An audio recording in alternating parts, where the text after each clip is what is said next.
ఏపీలో కూటమి ప్రభుత్వం 100 రోజులు పూర్తి చేసుకుంటోంది. 100 రోజుల్లో 100 హామీలు నెరవేర్చామని అంటోంది. అసలు చంద్రబాబు ప్రభుత్వం ఏం చేసింది? ఇచ్చిన హామీలు నెరవేర్చిందా? కొత్తగా ఏమైనా చేశారా? Watch this report. Nara Chandrababu Naidu అనే నేను శాసనం ద్వారా నిర్మితమైన భారత రాజ్యాంగం పట్ల నిజమైన విశ్వాసం, విధేయత చూపుతానని, భారతదేశ సార్వభౌమాధికారాన్ని, సమగ్రతను కాపాడుతానని 2024 జూన్ 12 చంద్రబాబు నాయుడు ప్రమాణ స్వీకారం చేసిన రోజు.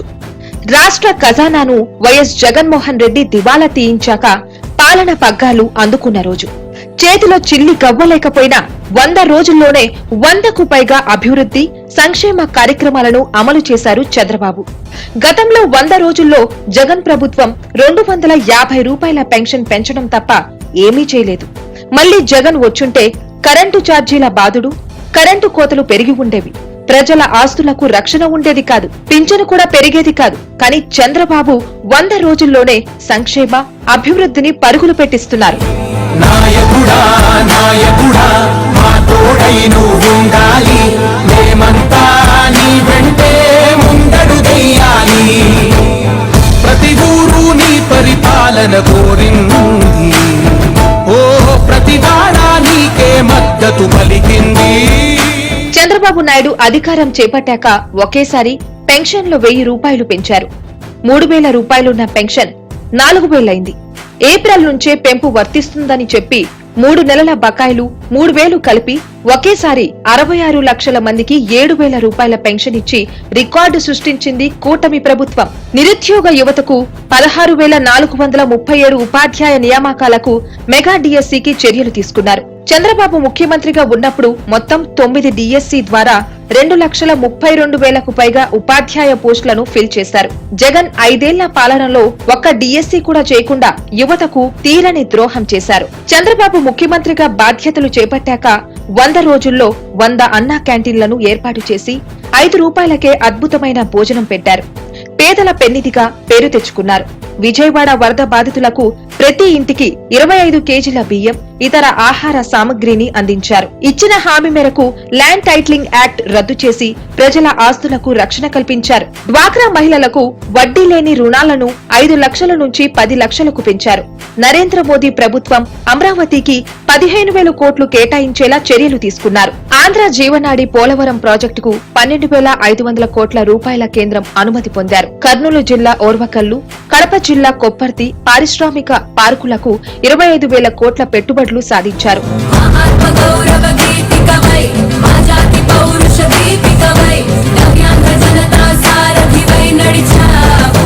జస్ట్ వాట్సాప్ సందేశానికి సంబంధించిన మంత్రి లోకేష్ 25 మంది దివ్యాంగ విద్యార్థుల మార్కుల మెమోలో మార్పులు చేసి ప్రతిష్టాత్మక ఐఐటి, నిట్, ట్రిపుల్-ఐటీలో ప్రవేశాలకు చొరవ తీసుకున్నారు.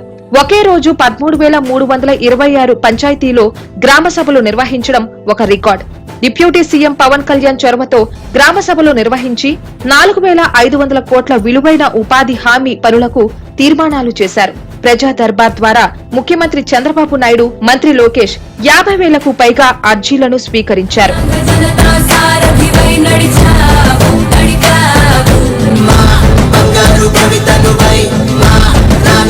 ఉత్తరాంధ్ర, రాయలసీమలోని 7 వెనుకబడ్డ ఉమ్మడి జిల్లాలకు కేంద్రం నుంచి ప్రత్యేక నిధులు కేటాయించారు. అదనంగా ప్రకాశం జిల్లాను చేర్చారు. విశాఖలో రైల్వే జోన్ ఏర్పాటుకు ముడ్సర్లోవలో 52 ఎకరాలు పూర్తి హక్కులతో కేటాయించారు. దీంతో రైల్వే జోన్ ఏర్పాటుకు మార్గం సుగమమైంది. జగన్ ప్రభుత్వం పంచాయతీ, మున్సిపల్ నిధులు 12,000 కోట్లు దారి మళ్లించారు. సర్పంచులు, మున్సిపల్ చైర్మన్లను డమ్మీ చేశారు. చంద్రబాబు అధికారం చేపట్టాక మళ్లీ వారికి పూర్వ వైభవం వచ్చింది. పంచాయతీలకు 1,452 కోట్లు విడుదల చేశారు. రైతుల ధాన్యం బకాయిలు 1,674 కోట్లను సైతం రిలీజ్ చేసి అన్నదాతలను ఆదుకున్నారు. ఆరోగ్యశ్రీని పెట్టిందే తన తండ్రిని చెప్పుకునే జగన్మోహన్ రెడ్డి ఆరోగ్యశ్రీకి 1,600 కోట్ల బకాయిలు పెట్టారు. తాము ఆరోగ్యశ్రీ పేషెంట్లను తీసుకోబోమని ఆసుపత్రులు చెప్పేదాకా తెచ్చుకున్నారు. చంద్రబాబు వచ్చాక వారికి 700 కోట్ల రూపాయల బకాయిలు విడుదల చేసి ఆదుకున్నారు. నీరు చెట్టు బకాయిలు 256 కోట్ల రూపాయలు చెల్లించారు. రాజధాని కౌలు బకాయిలు 400 కోట్లు చెల్లించారు. పేదల గృహ నిర్మాణ బకాయిలు 50 కోట్లు రిలీజ్ చేశారు. వరదల్లో పంట నష్టం ఎకరాకు 2000 నుంచి 10,000 రూపాయలకు పెంచారు. జగన్ రేషన్ బియ్యం మాత్రమే ఇచ్చేవారు. ఎన్డీఏ ప్రభుత్వం వచ్చాక పంచదార, గోధుమ పిండి కూడా ఇస్తున్నారు. ధరలను తగ్గించిన ఘనత చంద్రబాబుకే దక్కుతుంది. మహిళను వేధించిన 3 ఐపీఎస్లను సస్పెండ్ చేయడం రాష్ట్ర చరిత్రలోనే రికార్డ్. గత ప్రభుత్వం మహిళలను చులకనగా చూస్తూ వారిని వేధించే వారిని వెనకేసుకొచ్చేది. ఇప్పుడు పరిస్థితి మారింది. ఉచిత ఇసుక విధానం ప్రవేశపెట్టి అందరికీ ఇసుకను అందుబాటులోకి తెచ్చారు చంద్రబాబు.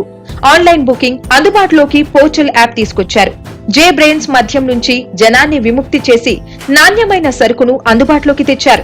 పేద కార్మికులకు జీఎస్టీ ఎత్తివేత, గృహ నిర్మాణానికి అదనంగా 50,000 మంజూరు చేయడం చంద్రబాబు హయాంలో జరిగింది. మత్స్యకారుల ఉపాధిని దెబ్బతీసే 217 జియోను రద్దు చేశారు.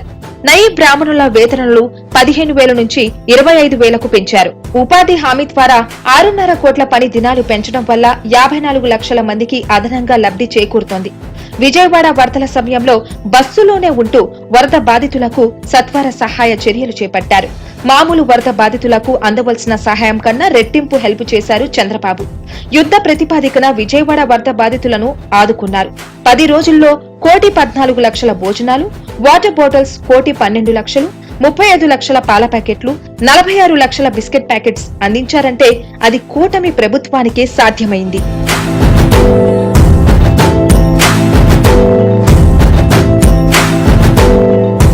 అచ్యుతాపురం ఫామా ప్రమాద మృతులు 17 మంది కుటుంబాలు ఒక్కొక్కరికి 1 కోటి చొప్పున 17 కోట్లు అందించారు.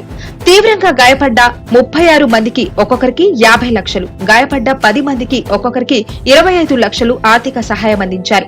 ప్రతిపక్షం అసలు మాట్లాడే అవకాశమే ఇవ్వలేదు. మృతుల కుటుంబాలకు 1 కోటి ఇవ్వాలని ప్రతిపక్షం డిమాండ్ చేయకముందే సహాయం అందించారు చంద్రబాబు. ప్రతి ఊరు నీ పరిపాలన కోరింది, ఓ ప్రతి వాడా నీకే మద్దతు